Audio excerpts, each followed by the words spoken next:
Si Brad Pitt busy pa rin dun ah. Nangat-ngat yung ano ah. Hindi makita, madilim. Yung isa na doon, nakatago. Nakatago. Busy si Brad Pitt eh. Yan ang bida natin dito, si Brad Pitt. May kinakain kayo siyang mangga. Paborito niya yung mangga. Yung buto. Ginangat-ngat niya yung buto. Yan. Nagagalit yan pagka ano. May dumang ibang shih tzu dyan. Busy yan, Brad Pitt. Taba, hindi makita si Taba.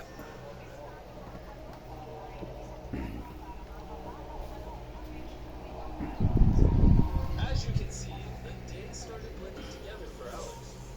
But eventually the day came where he decided to